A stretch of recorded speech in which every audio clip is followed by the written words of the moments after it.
طيب بُص، طيب فيديو النهارده أنا بالنسبة لي مميز أوي. ليه؟ لإن ده أول فيديو أنا هاقعد أصوّره في سنة 2020. أنا نزّلت فيديو واحد من بداية السنة، والفيديو ده أنا already كنت مصوّراه، فأنا بالنسبة لي هو يعتبر في 2019 مش 2020. آمم، فأنا ده أول فيديو أقعد أصوّره، وهو هيكون أول فيديو هينزل بعد ما قناتي تمِّت ال500,000 متابع. خلّونا نتكلم بس على النقطة دي، إن أنا قناتي تمِّت نص مليون متابع في خلال الفترة الصغيرة دي، وبعدد الفيديوهات أنا بالنسبة لي صغير. فأنا بجد أنا حابة إن أنا أشكركم جدًا من كل قلبي إن أنتم استقبلتوني على اليوتيوب، لكل شخص حبّني واتعلّق بيّا وكان بيكتب لي comments طيب وكلمة طيبة، لكل شخص دايس على like واشتراك.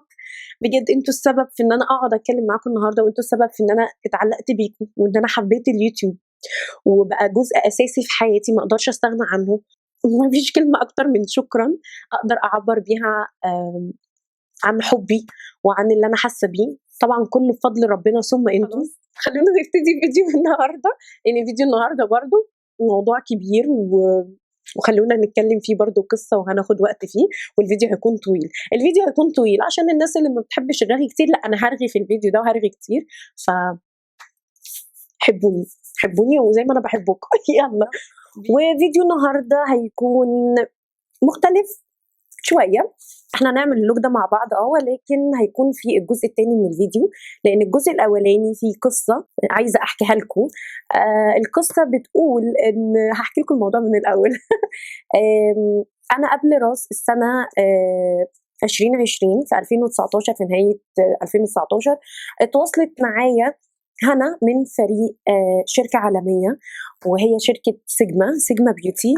أكيد كلكم هتكونوا عارفين شركة سيجما، أي حد في المجال هيكون عارف شركة سيجما، والبنات العادية عارفين فرش سيجما وقد إيه هي بروفيشنال. اتواصلت معايا وقالت لي إن هم متابعيني بقى لهم فترة، وحابين المحتوى اللي أنا باقدمه وحابين طريقتي كده.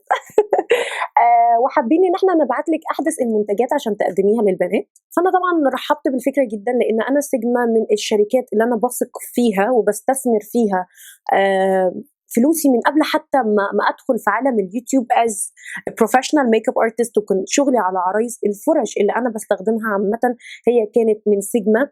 فشركة سيجما غنية عن التعريف، مش محتاجين أبدًا إن أنا أتكلم عنها. فأنا طبعًا لمّا اتعرض عليَّ الموضوع ده رحبت جدًا، لإن أنا أحب لمّا آجي أتكلم معاكم أو أعمل first impression أو أعمل review، أتكلم عن شركة أنا واثقة فيها. قبل ما أبقى يوتيوبر أنا كنت باشتري منهم وعارفة الquality بتاعتهم وعارفة هم إيه. فأنا أحب إن أنا يوم ما أطلع أتكلم عن حاجة تكون شركة موثوق منها. لمّا سيجما تواصلت معايا وقالت لي إن هم حابين يبعتوا لي الحاجات دي وعلشان أقدمها للبنات والكلام ده، كانت النهاية الperfect ليّا للسنة. ولمّا استلمت الPR package كانت البداية المثالية برضه ليّا لسنة 2020. فأنا حبيت إن أنا آخد وقتي، أدرس الproducts، أعمل عليها الsearch بتاعي، أفهم كل منتج بيقول إيه، وإيه استخدامه وطريقة استخدامه الأحسن عشان أعرف أوصّلها لكم. عشان كده أنا اتأخرت عليكم شوية، معلش في تنزيل الفيديو. وأنا بادرس الproducts استمتعت بطريقة شرح سيجما للمنتجات، وقد إيه هي بتفكّر out of the box وبتفكّر بطريقة creative، وبتفكّر إزاي توصّل أعلى مستوى من الsatisfaction الرضا للعميل بتاعها. فأنا حبيت جدًا، جدًا، جدًا إن أنا أشرح لكم الproducts بطريقة سهلة. فعشان كده بس سامحوني إن أنا اتأخرت شوية في الفيديو، بس كان ليه سبب وجيه بصراحة. فأنا كده قُلت لكم ملخص اللي حصل. تعالوا بقى أوريكم الحاجات اللي بعتوها لي وأشرح لكم حاجات سريعًا. بس خلّيني أشرح لكم الأول يا بنات إن الفيديو ده مش review، لأ هو هيكون first impression. في فرق ما بين الreview والfirst impression، وحاولت أوضّحه لكم قبل كده في palette review palette هدى بيوتي. وبالمناسبة الreview بتاع palette هدى بيوتي هيطلع فوق لو أنتِ حابة تتفرّجي عليه. في فرق يا بنات ما بين الfirst impression والreview. الreview يعني حاجة عندي بقى لها فترة، استخدمتها كذا مرّة، وباطلع لكم أقول لكم يعني زي ما بيقولوا كده الfinal thoughts، يعني أفكاري النهائية أو رأيي الأخير النابع عن تجربة. تمام. فده الreview، وده اللي أنا عملته في Maybelline وباليت هدى بيوتي. ولكن الفيرست امبريشن يعني حاجه لسه جايه لي دلوقتي، فتحتها شفتها الله تعالوا نعمل لوك، تمام، انا لسه بجربها معاكم، فده بيبقى first impression. فانا بجرب معاكم، وممكن بقى بعد فتره اطلع اقول لكم والله بقى انا من تجربتي ان انا استخدمتها كذا مره حبيتها او لا ما حبيتهاش.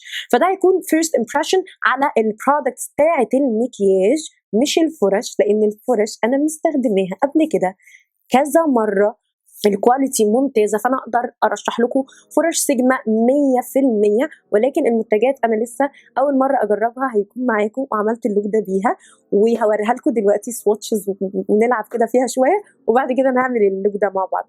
فيلا بينا نشوف البي ار باكج اللي وصلت لي عباره عن ايه.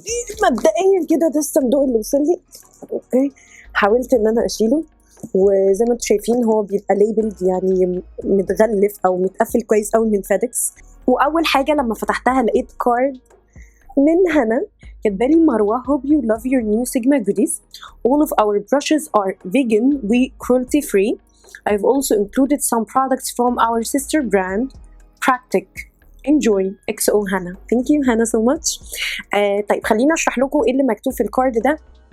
هي بعتلي بتقول لي انا اتمنى ان الحاجه اللي اتبعتت لك تكون نالت اعجابك، وان الفرش كلها اللي عندهم كرولتي فري يا بنات، يعني اثناء تصنيعها ما اذوش ولا قتلوا اي حيوانات، لان انتوا اكيد عارفين ان المنتجات وهي بتتصنع بيعملوا تيست على الحيوانات، فالفرش كلها لما جت اتصنعت ولا اذت ولا قتلت اي حيوانات، فدي حاجه انا بسبورت 100%. ده اند اوف ستوري في الموضوع ده. وبرده قالت لي ان انا حبيت ان انا ابعت لك جزء من منتجات براند اسمها براكتيك، دي سيستر براند يعني شركه تحت سيجما. يعني انتوا لو دخلتوا على الويب سايت بتاع سيجما هتلاقوا في قسم براكتيك، دي براند داخل سيجما، لكن الفرق ما بينها وما بين سيجما ان هي بتبقى اقل شويه في السعر. وبالمناسبه انا مش مرتاحه في الطرحه دي اطلاقا، لان انا متعوده على الطرحه السوري، وانا للاسف ما عنديش طرحه سوري بني، فاضطريت ان انا البس دي ومش مرتاحه فيها اطلاقا، مش عارفه. طيب اول حاجه كباليتس او منتجات مكياج، خلونا نبتدي بالمكياج الاول. اول حاجه كباليتس اتبعت لي الخمسه باليتس دول. اول حاجه في الخمسه هما الاثنين دولت التو باليتس الاي شادو اللي اتبعتوا لي. اول واحده اسمها انشانتد، ودي اللي انا استخدمتها لان انا اعمل اللوك ده. دي الوان الباليت زي ما انتم شايفين، هي بتنقسم لالوان مات من غير اي لمعه، والوان شيمر فيها لمعه، وبيجي لك فيها كمان 14 لون. طبعا هي جايه فيها فرشه، الفرشه ليها طرفين، طرف بلاند وطرف تابنج، يعني طرف لدمج اللون وطرف لوضع اللون. خلوني اخد كام لون سواتش معاكم علشان تشوفوا البيجمنت بتاعتها. خد معاكم مثلا اللون ده، البنيات انا اوريدي مستخدماها في اللون فمش هوريها لكم، عايزه اوريكم حاجات انا ما استخدمتهاش. اللون ده، وممكن مثلا اللون ده، دي البيجمنت بتاعت الالوان من غير اي برايمر، من سواتش واحده، 3 الوان شيمر واللون واحد مات. حبيت ان انا اوريكم الشيمر لان الشيمر بيبقى في البيجمنت ضعيف، فان الاقي باليت فيها الشيمر قوي دي بتبقى حاجه في مصلحه البراند. بعد كده عندنا الباليت الثانيه اللي هي اسمها فايبر.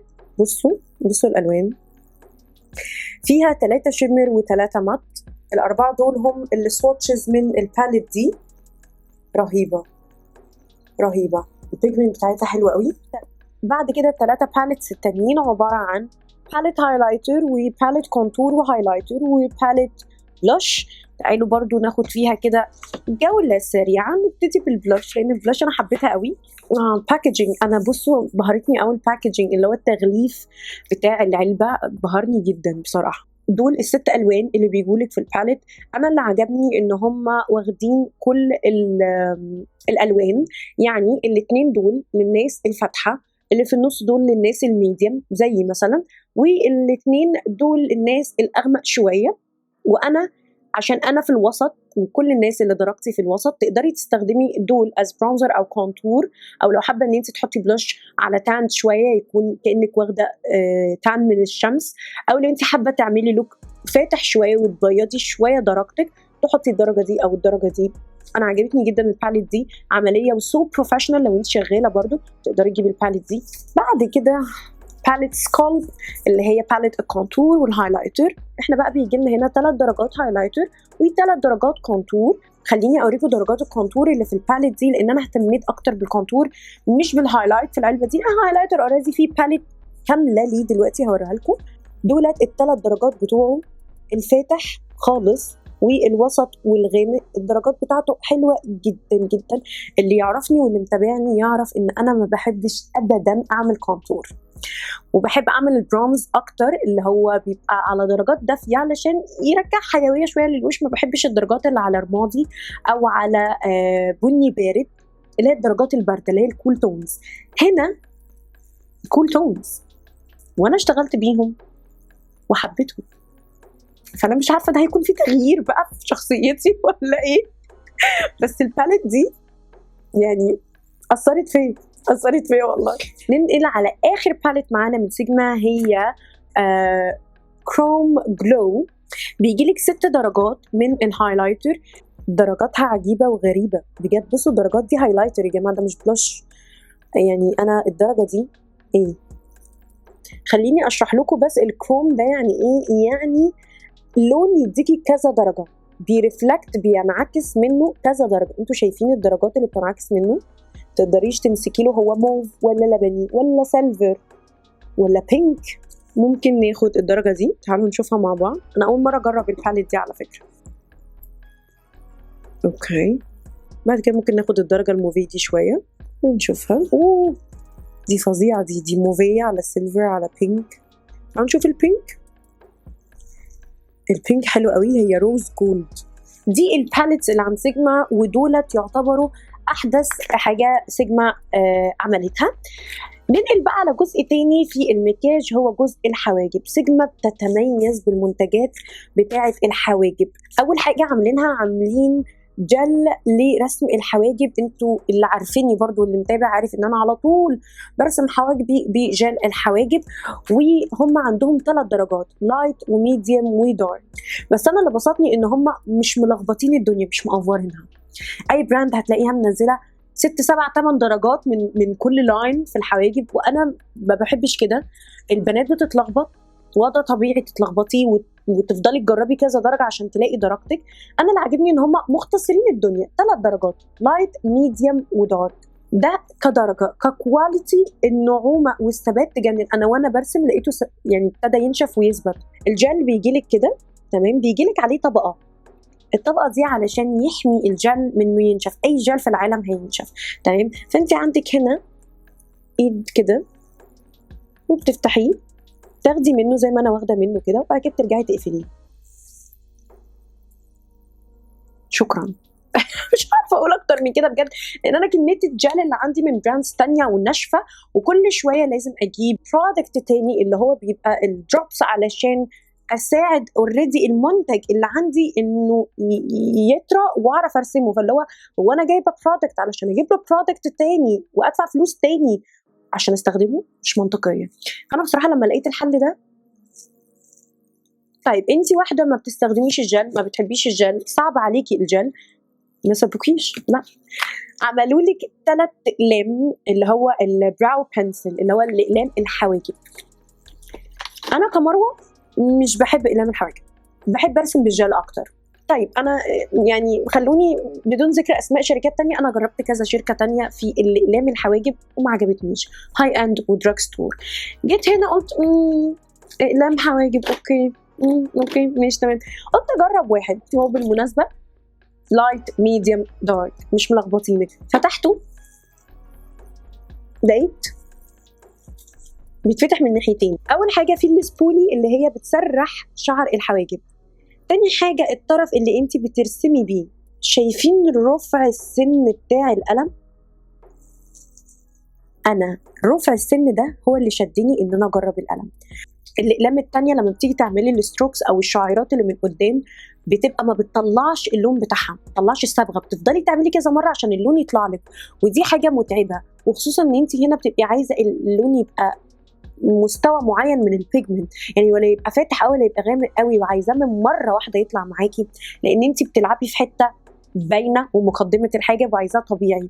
فلازم يكون البرودكت اللي انت بتستخدميه يساعدك على حاجه زي كده. وانا ما فيش برودكت ساعدني ابدا على حاجه زي كده، عشان كده على طول بعملها بالجل.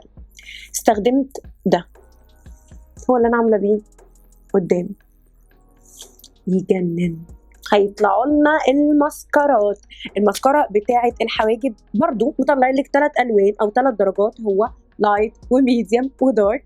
بس بقى الجميل ان هم عاملين لك واحده شفافه.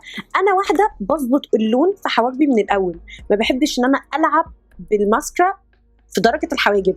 فانا يوم ما هاجي اثبت الشعر لو انا عايزاه يبقى مفرغ على فوق، عايزه شفافه، فانا الشفافه عجبتني جدا جدا. وبكده احنا نكون خلصنا منتجات الحواجب. نتنقل على الايلاينرز والكحل اللي عندهم. عندهم اول حاجه الكحل، هو اسمه لونج وير ايلاينر بنسل زي ما انتم شايفين كده.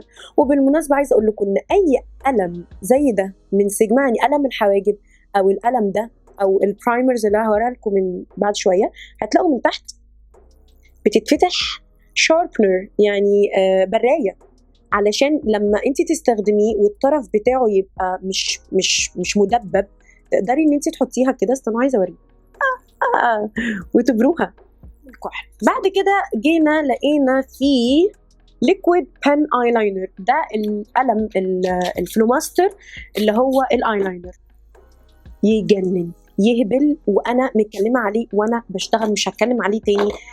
بعد كده جel لاينر، ونفس الفكره بتاعت الحواجب، بيجي عليه طبقه تقدري تفتحي وتستخدمي وتقفلي تاني. ال3 منتجات بتوع الكحل والايلاينر كلهم من لاين اسمه ويكد بتتميز ان هي ووتر بروف والسواد بتاعها فاحم. طيب بعد كده هنمسك الاي شادو برايمرز. ايه الاي شادو برايمرز؟ خليني بس اشرح لكم اصلا المنتج ده ايه. المنتج ده عباره عن قاعده او اساس انت بتحطيه قبل ما تحطي الاي شادو. الشركه لما انتجت المنتج ده قالوا عليه 3 حاجات. اول حاجه قال ان هو مش هيخلي الاي شادو بتاعك يخطط، وده الوظيفه الاساسيه للبرايمر بتاع الاي شادو، ان هو ما يخليش الاي شادو يخش في الخطوط بتاعه العين. تاني حاجه بيقول لك ان هو هيخليه يدوم معاكي فتره كبيره، بمعنى ان انت حطيتيه رحتي فرح او حطيتيه في شغلك مثلا لكلاينت وكانت عروسه وراحت فرح، مش هتلاقيه فجاه الاي شادو راح البشره شربته، لا، بيحافظ على الاي شادو زي ما هو. ثالث نقطة، وده أكبر ادعاء الشركة قالته أنا ما صدقتوش، اللي هو هيخلي الاي شادو ووتر بروف. يعني ايه ووتر بروف؟ يعني لو جه عليه ميه، جه عليه عرق، ما يروحش. ميه وما يروحش ازاي؟ دي حاجه باودر، يعني الاي شادو ده باودر بالنسبه لي. اي حاجه باودر هتروح، الهايلايتر، البلاش، الكونتور، اي حاجه لو حطيتيها على ايدك وعملتي كده هتلاقيها ابتدت تدمج. ولو رحتي بميه عملتيها كده في ثانيه هتلاقي كل حاجه وقعت مع الميه. فانا ما حبيتش الادعاء ده، فوصلوا لي. وانتوا عارفيني انا لازم اذاكر كويس قوي الحاجات اللي انا طالعه اتكلم عليها، وانتوا عارفيني ان انا ما بطلعش اتكلم غير عن تجربه وعن معلومات من الشركه. فانا حطيت البرايمر ورحت حاطه اي شادو من الباليتس اللي انا وريتها لكم اللي هي اللي كانت انشانتد. حطيت البرايمر كده وحطيت الاي شادو من انشانتد وحطيت هنا الاي شادو لوحده من انشانتد، ورحت على الحوض وعملت كده بالميه. انا ما لقيتش هنا اي شادو اللي هو كان من غير برايمر، ما لقيتوش. اللي بالبرايمر انا لاقيه زي ما هو اتحول فعلا ووتر بروف، فعلا اتحول ووتر بروف. قعدت اعمل كده ما راحش، فين وفين لما راح. وان يبقى اي شادو حاجه باودر بتدوب مع الميه، تثبت الثبات ده مع الميه والاحتكاك، فيبقى ده منتج يستاهل 10/10. فهم بعتين لي الالوان كلها اللي نزلت من البرايمرز. في الوان منهم بيبقوا شيمر وفي الوان منهم مات. انا استخدمت لون مات في اللوك ده. خليني اوريكم لون شيمر عشان تبقوا شفتوه، ده اسمه راديانس. خليني اوريكم برضو درجه تانية شيمر، دي اسمها بابلي. شايفين بابلي؟ هو فعلا بابلي. وكده احنا نبقى خلصنا البرودكتس بتاعت العيون والوجه والحواجب. فاضل لنا الليبستكس. سيجما طلعت برضو ليبستكس، دي الباكجينج بتاعتهم رهيبة. اللون ده اسمه بيلا دونا، واحد من المفضلين عندي. دي الدرجة التانية معانا، هي اسمها أواكن. سواتشز فظيعة. الدرجة دي اسمها فينم، وهي عبارة عن بيور ريد، أحمر صريح، بصوا الدرجه دي مفضله عندي، انا جربتها، اسمها فيبل. بصوا بقى الدرجات اللي هي بتبقى روز على بني كده اندرتون، انا الدرجات دي بعشقها. واحنا كده نبقى خلصنا البرودكتس بتاعت المكياج. حبيت ان انا اشارككم حبه من السواتشز وارائي الشخصيه عن المنتجات المكياج بتاعت سيجما. ودلوقتي نتنقل على القسم الثاني من الفيرست امبريشن اللي هي الفرش ومنتجات الفرش. هم بعتوا لي كذا ست، يعني كذا مجموعه وفرش فرديه. فاللي هيحصل ان انا هوريكم السيتس لانها بتبقى سهله، يعني بتبقى عباره عن كده. والفرش الفرديه انا بعتلي فوق ال100 فرشه، فمش هينفع ان انا امشي معاكم واحده واحده، ولكن لو انتم حابين فيديو مخصوص للفرش على اتم استعداد ان انا اعمله لكم، لان سيجما طريقه شرحها واستخدامها للفرشه بتسهل كتير قوي قوي قوي عليكم. فانتوا لو حابين الفكره دي اكتبوا لي تحت في الكومنتس عايزين فيديو للفرش. اوكي طيب تعالوا نبتدي باول ست او اول مجموعه وصلت لي، هي البريميوم كيت من سيجما. دي بروفيشنال رش كولكشن. هي شرحه نفسها بتقول لك ان دي مجموعه فرش محترفه. لو هتقلبي هنا هتلاقي الاستخدامات الفرش باساميهم بارقامهم. واو بجد سو بروفيشنال. يعني انت لو ميك اب ارتست لازم تكون دي عندك. 3 فرش للوجه، وهنا 4 فرش. بعد كده في قسم تاني هنا باقي ال4 فرش بتوع الوجه، وهنا 4 فرش للعين. تاني مجموعه معانا هي من سيجما برضو، بس دي معموله للسكين كير. الفرش شرحها في ظهر العلبه. تمام، هم عباره عن 6 فرش. فرشه للموسترايزر، فرشه للسيرم، فرشه للماسك، فرشه تحت العين. كل فرشه وليها استخدامها، وانا استخدمت برضو من الفرش دي معاكم في الفيديو. ثالث مجموعه وصلت لي من اللي هي السيستر براند بتاعه سيجما اللي هي اسمها براكتيك. كيوت قوي وعجباني. هم عباره عن 5 فرش، 2 للوش و3 للعيون.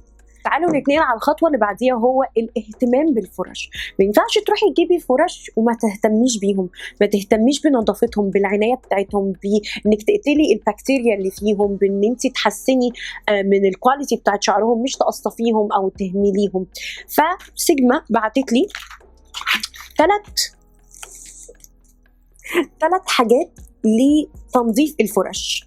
تمام، اول حاجه زي كده، دي اسمها سيجما سبا اكسبريس.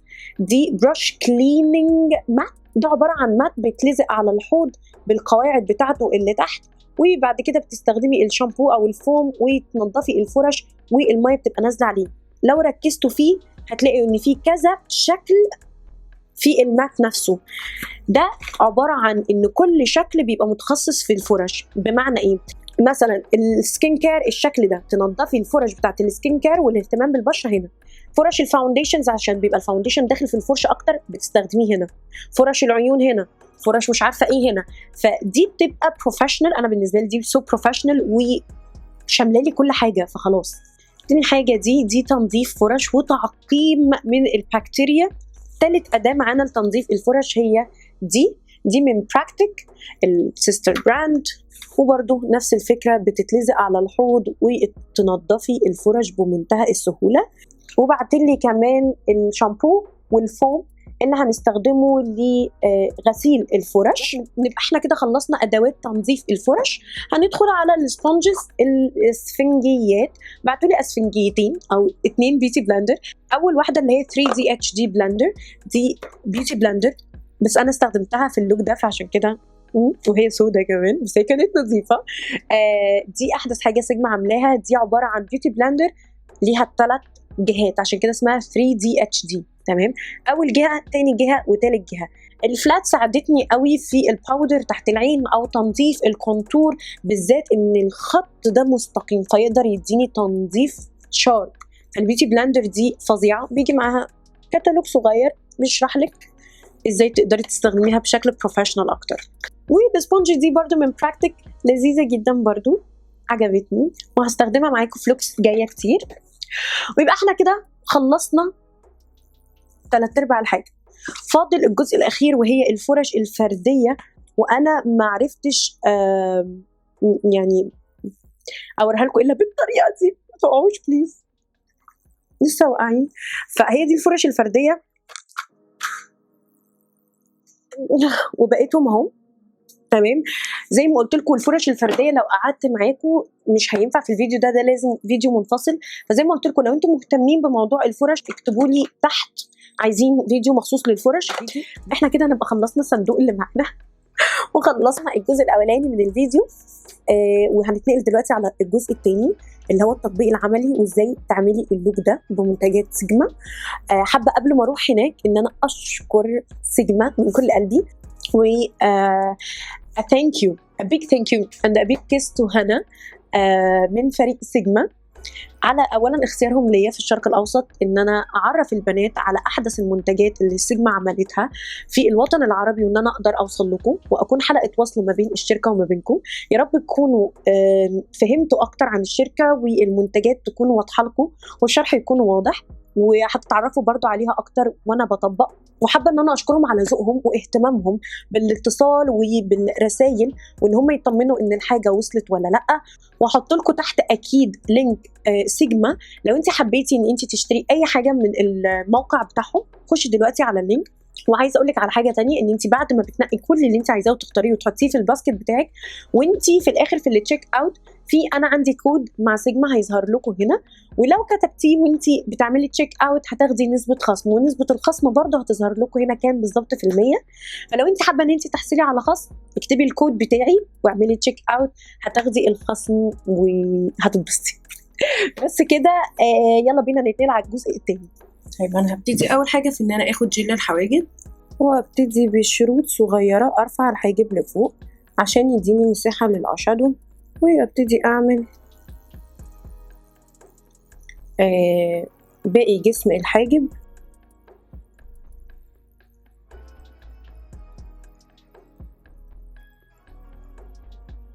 ابقى انا كده رسمت الاطار الخارجي للحاجب وابتدي املأ الفراغات بالجل بالطريقه دي. وبعد كده هنقل على سيجما براو بنسل درجته دارك وهمشط قبل ما ابتدي بحيث ان انا اتاكد بس ان الجل مفهوش حتت تشانكي او حتت مش مفروده على الحاجب. وفي نفس الوقت التسريح ده بيبين لك ايه المناطق المفرغه اللي انت عايزه تمليها. فابتدي بنفس الاسلوب بسيطه. وهو ده الشكل المبدئي للحاجب. بعد كده هاخد فرشة سيجما رقمها E75 وهبتدي انضف الحاجب. هاخد ميبلين ايدج ريواين بالطريقة دي، والفرشة دي تجنن لتنظيف الحاجب لانها معوجة وشارب يعني حادة ورفيعة، فتقدر ترسم لك الحاجب بالشكل اللي انت عايزاه بالظبط، بتساعدك في ان انت تحدديه بشكل بروفيشنال اكتر. اوكي انا كده خلصت رسم الحواجب بالجل والقلم. دلوقتي بقى وقت الماسكرا. هستخدم ماسكارتين درجه شفافه ودرجه على بني. حابه ان انا افتح حواجبي المره دي شويه فانا هستخدم دي درجتها ميديوم لحد الارش بتاع الحاجب يعني لحد الزاويه المرتفعه بتاعه الحاجب. هسيب الديل بتاع الحاجب درجته غامقه عشان يديني تحديد اكتر للحواجب. طبعا ماسكارة الحواجب بتساعدك ان انت تثبتي الشعر بالشكل اللي انت عايزاه تنيميه عايزه توقفيه على فوق شويه براحتك. بس ماسكارة الحواجب من الحاجات الاساسيه في الميك اب البروفيشنال. لو انت عندك في الديل شعر ثبتيه بالشفاف لو انت حابه انك تحافظي على اللون غامق زي ما انا قلت لك. لكن انا ما عنديش شعر كتير في الديل اصلا كده كده فانا بس هثبت الجزء اللي موجود يعني بالشفاف. بعد كده هتنقل على العين. هياخد اي شادو برايمر من سيجما درجته ايرثن. زي ما قلت لكم الحاجه يعتبر لسه وصلاني ففي حاجات بس جربتها كده تجربه مبدئيه وفي حاجات لسه ده من الحاجات اللي انا جربتها. هاخد الفرشه دي بقى اسمها بافن بلاند ورقمها E39 وابتدي اوزع طرف الاي شادو برايمر يعني اساس الاي شادو اللي انا حطيته واتاكد ان هو مدموج كويس قوي بس كده. وبعد كده هنتنقل بقى على الاي شادو. هنستخدم الباليت دي من سيجما اسمها انشانتد. فهناخد اول حاجه اللون ده، هناخده في فرشه بلند رقمها اي 40، بلند كبيره، وابتدي اوزعها في الكريس. البرايمر بيخلي اللون يطلع معاكي قوي جدا باقل ضغطين. بصوا ابتدى اللون يظهر ازاي. انا عارفه ان انا هقوله ده هيبان لكم جنون، ولكن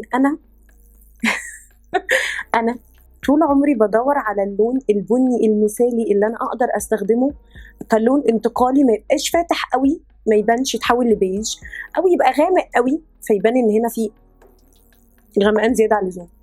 واللون ده شكله هيكون هو اللون المثالي اللي انا قعدت ادور عليه طول عمري. انا عارفه انه في ناس مش هتستوعب يعني ايه كميه الباليتس وكميه المكياج واللوكس اللي انت عملتيها. اكيد هيكون في لون بني عندك لطيف as a transition color. لا عشان كده تلاقوني على طول في اللوكس هنا يا في بينك يا في اورنج يا في حاجه. لازم اموه الالوان لحد ما اوصل لافتح الدرجات اللي هي الاورنج والبيج. انا دلوقتي بعد ما وزعت هنا اللون بالفرشه خلاص، بعد ما اتاكدت ان هي بقت فاضيه، بوزع او ببلند بدمج الطرف بتاع اللون على فوق. انتوا لو ركزتوا هتلاقوا اللون كانه طالع منه اللون بني بس اخف شويه.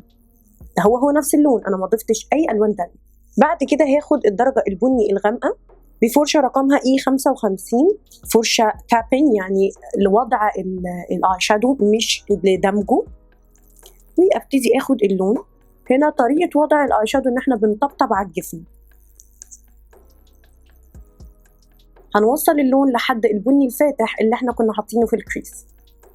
بعد كده هرجع للفرشه اللي انا دمجت بيها اللون الفاتح وابتدي ادمج بس طرف اللون الغامق علشان ادخله واموهه في اللون البني الفاتح اللي انا كنت حاطاه. بعد كده هاخد فرشه للسمudge يعني برضو يعتبر دمج او تمويه، ورقمها اي 21، وهاخد اللون الاسود اللي في الباليت وابتدي احطه اقرب ما يكون لخط رموش. يعني يعتبر بموه خط رموش وبعزز بس كده لون اسود عن خط رموش.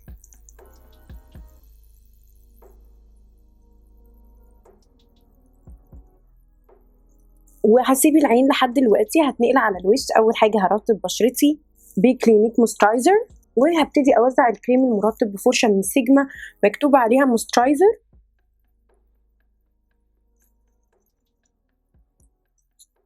ولو انت بتتفرجي عليا اول مره، هاي ازيك؟ انا بشرتي بتبقى مختلطه مايله الى الجافه او شديده الجفاف كمان في الشتاء.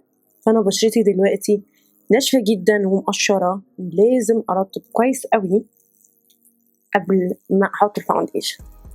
ودلوقتي بقى هستخدم الفاونديشن. هستخدم ميك اب فريفر درجته 170، والمره دي مش هحطه على وشي زي ما احنا متعودين، لا هحطه على الفرشه الاول. الفرشه دي من سيجما ماكس كابوكي بروش، والفرشه دي مش عاديه، هي 3D HD يعني هي ثلاثيه الابعاد زي ما انتم شايفين شكلها كده. تمام. وده اسمها زي ما قلت لكم ماكس كابوكي بروش 3D HD، وهي على فكره كبيره جدا. يعني بصوا الحجم بتاعها بالنسبه لوشي، فدي ماكس كابوكي بروش يعني ينفع للبنوته لو مثلا مش محجبه تعمل بيها جسمها، هتبقى تحفه. حطيت زي ما انتم شايفين كده الفاونديشن على الفرشه، وابتدي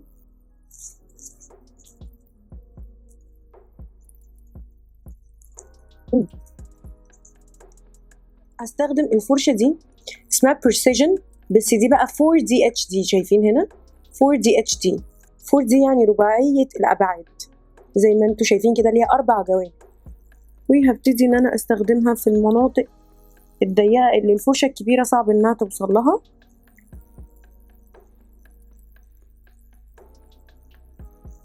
خليني اقول لكم ان توزيع الفرش يجنن. اوكي، وانا دلوقتي بقيت لوني اورنج تماما، بس اوعدكم اللوك هيتحسن ما تقلقوش، خليكم معايا في الخطوات. انا كنت مطلعه البيوتي بلندر برضو بتاعت سيجما 3D، بس صدقوني التوزيع بتاع الفرشه مش محتاج ان انا اعيد عليه بالبيوتي بلندر ابدا خالص. دلوقتي هروح استخدم تارت درجة ميديا كونسيلر، وهحط تحت العين، واستخدم الفرشة اللي انا لسه كنت بقول لكم عليها، وابتدي اوزع.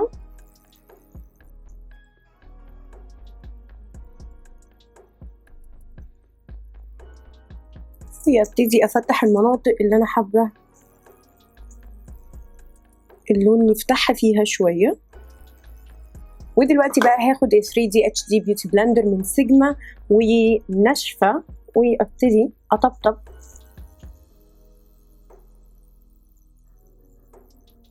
اوكي، توزيعة البيوتي بلندر رهيبة.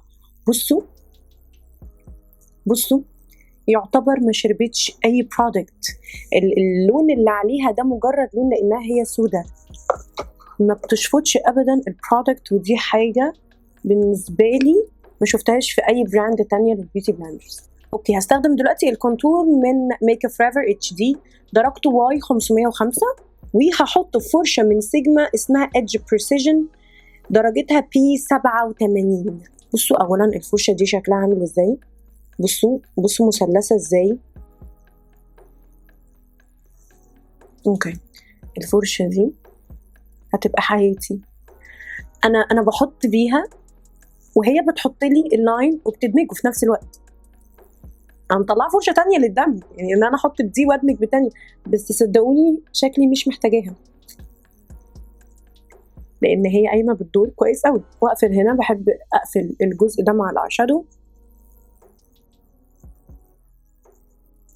مناخيري رفعت انا مش هعمل كونتور للخدود، انا بس كنت حابه ان انا احدد المناخير قوي زي ما انتم شايفينها كده، لانها مع العيون كنت حابه قوي اللوك ده. وهرجع بالفرشه اللي انا دمجت بيها الكونسيلر، هي اوريدي لسه فيها اللون الفاتح بتاع الكونسيلر، انور وسط الكونتور.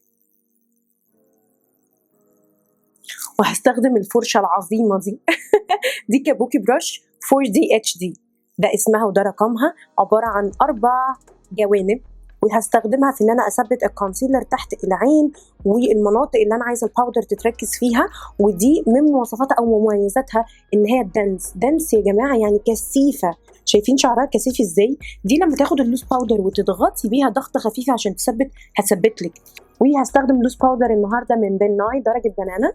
بصوا درجه البنانا نورت لي تحت عينيا ازاي، وما ادتنيش لون اغمق، ما ادتنيش افكت ان تحت عيني اصفر اوفر او في حاجه غريبه. بالعكس، مؤخرا بقيت احب جدا البنانا لان انا انورها تحت العين، وقلتها في الفيديو اللي فات على ماك ان الاصفر بتاع ماك حلو قوي. ويا سلام بقى لو سبقتيها كمان ببنانا، لو انتي مسمره نفسك او عامله لوك برونزاج او تاند او كده. بعد ما حطيت اللوز باودر هاخد الفرشه دي اسمها باودر سوايب، رقمها F6. هي وظيفتها كلها ان هي تشيلك الزياده بتاعه اللوز باودر بعد ما بتخلصي وتثبتي الفاونديشن. الفرشه معموله عشان كده مخصوص. هستخدم الفرشه دي من سيجما اسمها 3D HD Precision، وهستخدم باليت الكونتور والهايلايت سكالبت من سيجما. وهاخد انهي درجه؟ هستخدم الدرجه دي والدرجه دي، ويعتبر انا همشي على الكونتور الكريمي اللي انا كنت عاملاه. قد ايه الفرشه دي بتسهل الكونتور، بصوا، لانها عندها حرف مستقيم، فهي بترسم لك الخط من غير ما تتعبي. خلاص انت عملتي الجانب ده.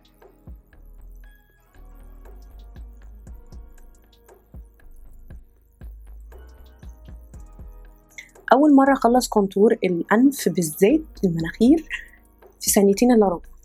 بنفس الدرجه اللي استخدمتها في كونتور الانف هستخدمها في كونتور الوجه، بس هستخدم الفرشه دي وهي اسمها لارج انجلد كونتور F40، وانزل بيها بالشكل ده عشان انا عايزه ارفع وشي النهارده، مش عايزه يكون مش عايزه انحت الوش او احدد الوش في ان الخدود تطلع او ان انا انفخها اكتر لفوق، لا بالعكس انا عايزه اقلل ارتفاع الخد.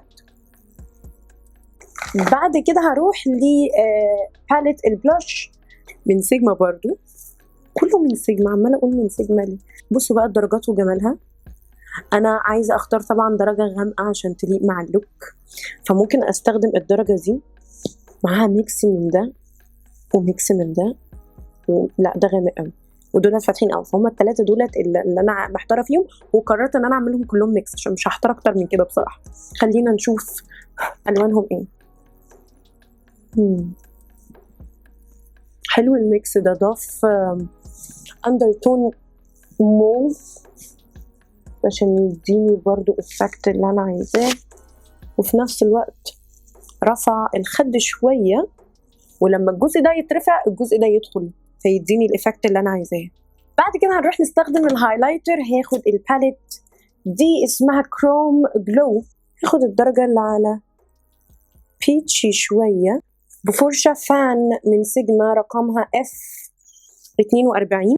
انتوا عارفين ان انا ما بحبش الهايلايتر قوي، فانا بعز قوي الهايلايتر اللي ما بيحطش كتير، اللي ما لاقيش فجأة هنا خط كده ضوئي ينور، ما بحبوش ابدا. فالهايلايتر ده هادي مش جامد، عشان كده انا حبيته. ودلوقتي بقى هنرجع لتحت العين. هستخدم لونجوير ايلاينر بنسل من سيجما، يعني بالاختصار كده هو كحل. وهشد عيني بالبيوتي بلندر علشان ما بصمش، وابتدي انزل خط بسيط من الكحل تحت خط رموش، مجرد نقط بس كده جنب بعض عشان لما اجي ادمج يبقى فيه بيس كريمي،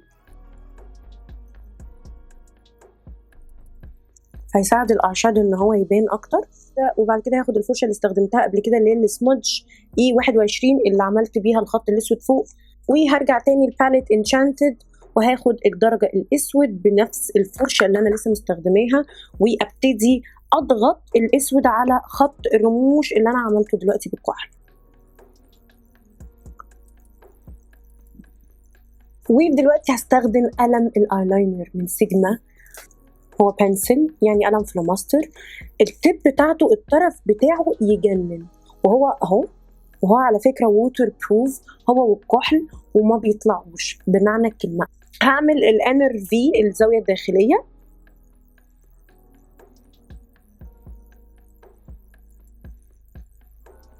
بنفس الفرشه، كل تحت العين بنفس الفرشه، وهاخد الدرجه البني دي وابتدي اموه الاسود اللي انا عملته، بس المره دي هموه طرف الاسود وانزله تحت شويه، يعني البني يكون باين من تحت الاسود كده عشان تبقوا شايفين معايا. وهو ده كده الفاينل لوك بتاع العين قبل الرموش. هروح اكمل العين دي وارجع لكم تاني. ورجعت لكم تاني بعد ما حطيت الرموش والماسكرا. حطيت الماسكرا من ميبيلين، وحطينا الرموش من روكا لاشز، خدنا درجه اسمها إلينا. ودلوقتي فقرة الروج. بصوا بقى انا عايزه احط روج برضو على بني، لان انا حابه اللوك كله يبقى نفس الدرجات، حتى اللانسز واللبس والموضوع كله بني وبيج. فانا في درجه معينه من البني عايزاها ما بتبقاش موجوده بسهوله، فانا اللي هعمله ان انا هعمل ميكس ما بين كام برودكت كده ملهمش اي علاقه بالروج خالص عشان اطلع الدرجه اللي انا عايزاها. اول حاجه هاخد قلم الحواجب من سيجما درجه ميديم، احدد بيه الشفايف كانه محدد الشفايف.